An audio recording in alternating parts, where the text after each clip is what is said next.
The Morant Bay Urban Center in St. Thomas. The 20-plus acre urban center, valued at approximately $6 billion, was opened about 2 weeks ago. But while speaking at the Bath PNP Divisional Conference in St. Thomas on Sunday, Golding shaded the government's move to officially open the center. I asked Dr. Fenton Ferguson to represent me at the so-called opening of that center. Mark Golding, opposition leader. Writing on his social media platforms on Monday, Prime Minister Holness says Mr. Golding's attempt to belittle the development goes deeper than just politics. According to him, it speaks to the heart of the opposition PNP. The Prime Minister says it's a party that is unable to acknowledge the development happening in the country. He adds that the PNP is also unwilling to witness and appreciate what these developments mean for the people. Prime Minister Holness notes that this is the difference between a government that builds and an opposition that tears down. He says this shows the difference between leadership that sees Jamaica and leadership that sees only politics, and leadership that focuses on what is good for Jamaica and leadership that focuses on what is good for themselves. Prime Minister Holness affirms his belief in development for every parish and progress for every Jamaican.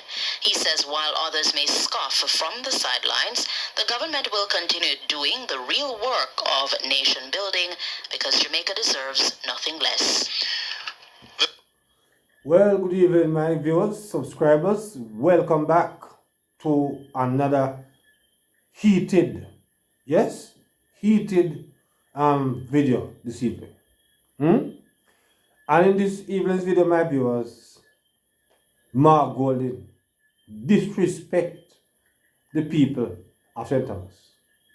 But my viewers, the hurtest part about it is that Mark Golding he never had the decency as a leader, to actually go down there to see the official opening of the urban center.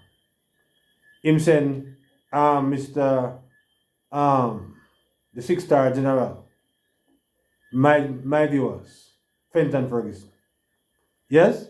And my viewers, you heard the how him disrespect the so-called, the place, so-called. And my viewers, this is a man that PNP fanatics saying that time come for Mark Golding to be next Prime Minister. This is a guy that have no respect for his country. Mark Golding is indeed a national shame and a national disgrace. Yes, Mark Golding is a national disaster waiting to happen.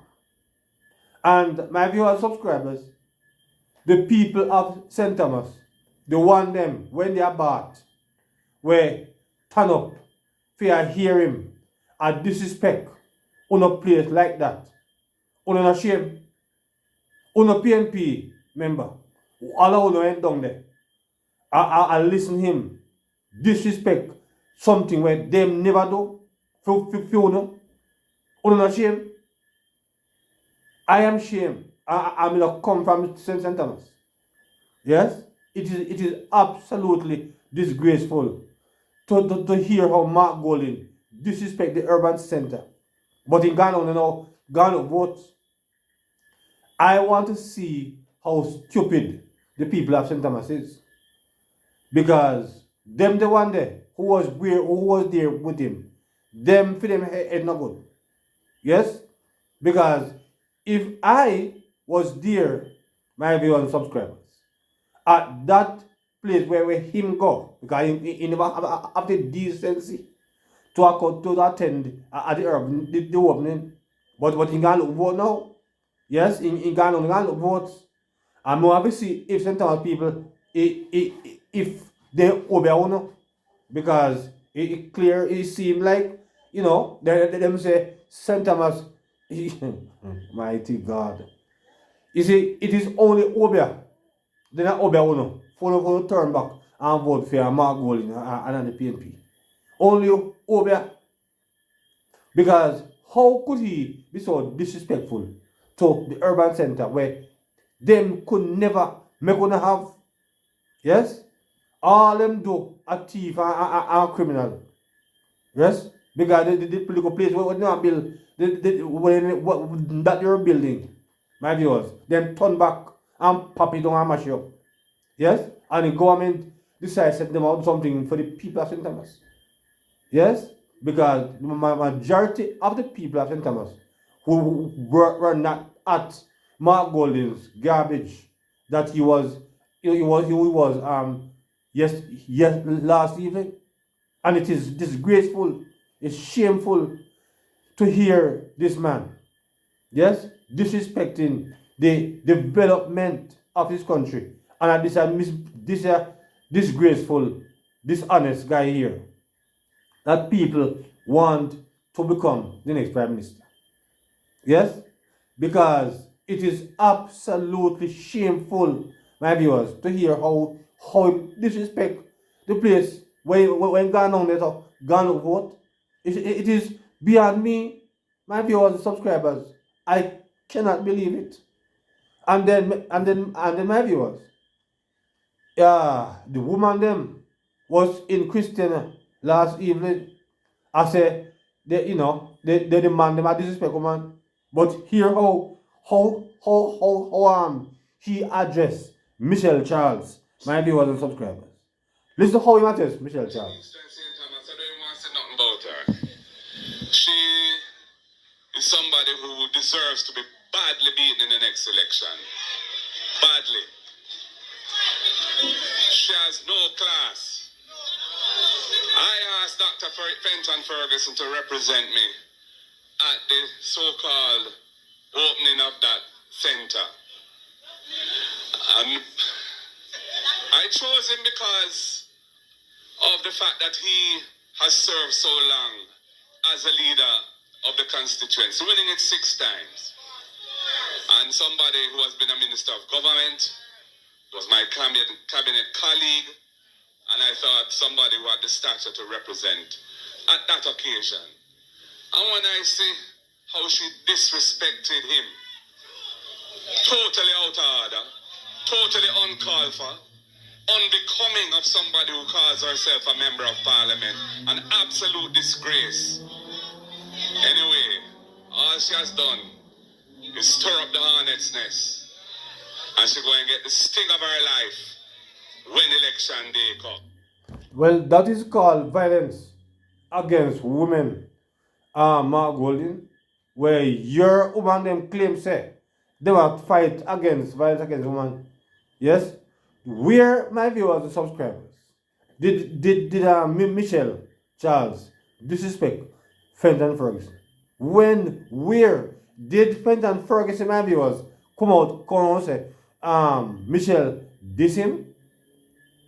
But Mark Golding, these are the people that is saying about the woman, but you still hear how he disrespect the lady, my viewers, and then feed him the one when in a party, I run on the stage, a Christian last evening, and I say, boy, how the government don't like women and how them are whatever, and hear how Mark Golding, their leader, yes, when a ban I behave, hear how he might behave, and my viewers, drop your comments in the comment section as it relates to this dishonest brother. Dishonest. He don't have nothing about him. Yes, he don't have nothing about him. Mark Golding is a shame. Shame on you, Mark Golding. And shame on the people that was there to hear you talk those things out of their mouth. May I wonder if those persons that was there were bussed in by Mark Golding from where he was, from him constituency, because I must that's what them come from, because this could never be the people of St. Thomas hearing Mark Golding disrespecting the freedom development where they long for so many years, and the only thing they never walk away when Mark Golding was talking like that. They never have the decency to let Mark alone to talk to himself like a real madman. Yes? Because he was very disrespectful. Very disrespectful. And in Ghana, St. Thomas can diss up the development of St. Thomas. How shameful it is. But my viewers, there is some good news. Yes? There is some good news that I want you to hear this evening. So there's more good news for you, my viewers and my subscribers. So let's get quickly to some of that good news now. Always have it. A clear majority of registered voters now believe the governing Jamaica Labour Party, JLP, is best equipped to address the main problems facing the country. That's according to the nationwide Blue Dot polls powered by Total Tools. 51% of Jamaicans say they believe the Andrew Holness-led JLP is the best party to solve the problems of crime, unemployment, and cost of living. That number has risen sharply in the last 3 months, when only 37% of voters held that view. Ricardo Brooks has been tracking the data.